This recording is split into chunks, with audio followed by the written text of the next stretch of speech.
It is education of the whole person. It's the opportunity to not only prepare for a profession, but to understand the connections among history, literature, science, and mathematics. I think a university needs to be run like a business. It is a business, and I think it's a business first because you need to be financially sound. Your product has to be good. You have to satisfy your customers. It's all those same things. And I think it needs to be, have a sound business plan. Higher education is a field that focuses on the relationship between colleges and universities and learning. And for us, it is about students learning, whether those students are a 18-year-old who is the student body here at the institution we're at, or if it is a 44-year-old who is going back to school for an advanced degree or their first degree. And so higher education is the field of learning and achievement for students. It's the opportunity to develop talents that you may not have known you had. It's the opportunity to pull together relationships and work in meaningful and productive ways. That's what higher education does for students. It's the higher part of our calling to learn. My job is I have an opportunity to shape them outside the classroom, because in terms of good decision making, judgment, values, ethics, all the things that I believe happen on campus as a result of programming or being in a student organization. My position here is the Vice President and Dean of Academic Affairs. And at small private institutions, it is a very similar position in that you are charged with vice presidential duties, which have to do with advanced leadership, visioning, planning, but also some of the day-to-day work that a dean would do in their position. So I also am significantly involved in faculty development, personnel issues, personnel matters, as well as working with other areas of the college to make sure that we are living the mission of the institution to our fullest potential.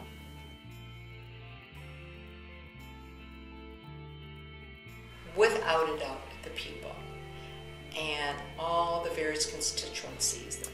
My favorite thing about higher education, not surprisingly, are the students. That is why we exist, and that is what motivates me every day to come to this institution and to think, how can I improve the student experience? What can I do to make it better?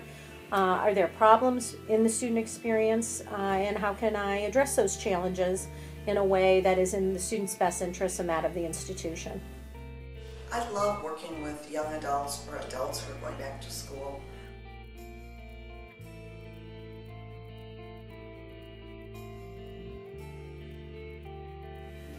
What I love about this position is its importance in higher education as a field. We are an institution of learning, and the Vice President of Academics' job is to ensure that that learning occurs to the best of this institution's ability based on our financial situation, our enrollment situation, retention, as well as the strength of our faculty. My favorite part is that I get to work with students. I truly can say I love coming to work. This is just a safe environment to really grow and reach your full potential. To be surrounded by smart people who are devoted to a mission, and that mission is to help students become all that they can be. I can tell you I've had positions where I've gone on jobs or been in positions where there's always one person who's just nobody can get along with, they're impossible, whatever, and I've always managed to meet that person where they are. Because one of the things that's important, and I think this is probably the best advice I give anybody, is I don't let anyone define a person for me. I define the person in terms of my experience with them. So everybody starts, when I meet a person, I meet them where they are, clean slate. I was in a meeting in which someone was talking about a colleague who was a man who would be taking on some additional responsibilities. And a woman in the room said, "Well, it's a good thing he has a wife at home." And I thought, who's my wife? And it's those kind of attitudes and behaviors. And again, that's the era this person grew up in. This person is in their 60s. They're 20 years removed from me in my experience.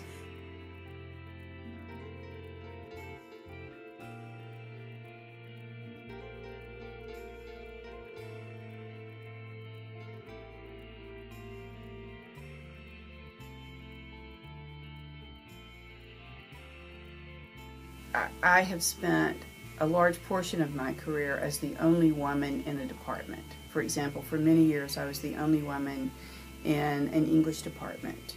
I, for many years, was the only woman on the cabinet of the small college where I served prior to coming to the University of Findlay. And I never considered that a real hindrance, but it became clear to me that leadership works better if there are both men and women at the decision-making table. And I think there's great evidence for that worldwide. I think there are many people in business and in higher education who have discovered that actually a variety of points of view around a decision-making table is a good thing. The other thing that happens to me is, and I am unclear, and this happens to me regularly, I'm unclear if it's a function of the fact I'm a woman or if it's because I'm young. And because age is something that also plays into your experiences in terms of how people treat you and their attitudes towards you. I find that particularly people who are older than me, in this context, all males in terms of senior leadership, tend to be patronizing. They feel they need to explain things to me that I already know and should know as anybody who's competent in this position. Know yourself.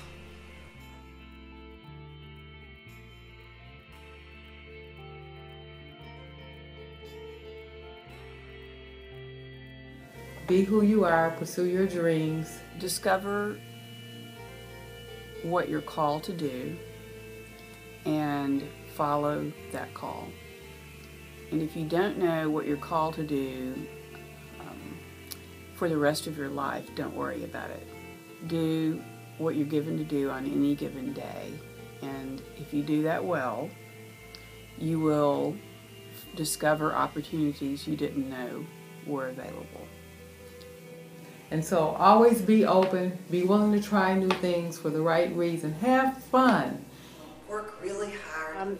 Choose your battles wisely and carefully. So always be prepared, and always be open to new ideas, new people, and always be willing to take on additional responsibilities outside of any job description. Don't ever let a job description define you. They're so limited and boring. The fun things in a career, what happens outside the job description. And you cannot make everything an issue when you are in a position of leadership, because there's just so many things that you need to do to be an effective leader, whether you're a man or you're a woman. And so you cannot let some of these issues sort of preoccupy your time in terms of what you really need to do, which is lead an institution and be effective.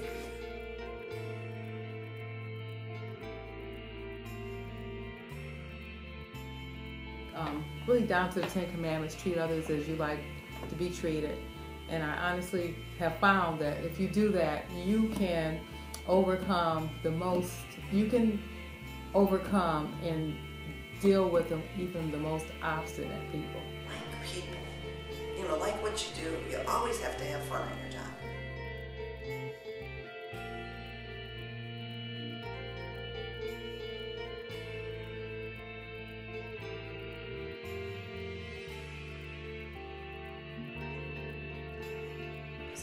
I think we need to inspire young women to seek the top job. That there is more encouragement of women to pursue their PhDs in this field, to think about how can you have a meaningful life, career, family, and balance that out in higher ed. And in many ways, higher ed is the absolute ideal place to have a job with a family, because the structure of the system, if you will, mirrors that of the K-12 system.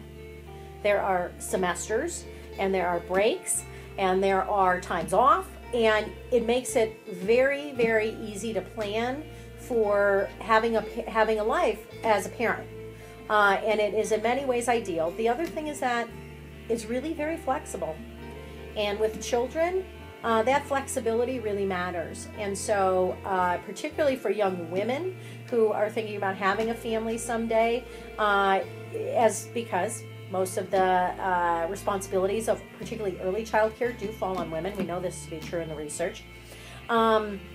It's really ideal for you to pursue and to have a really meaningful career that at the end of the day, you are shaping and impacting lives. There's nothing more meaningful than that.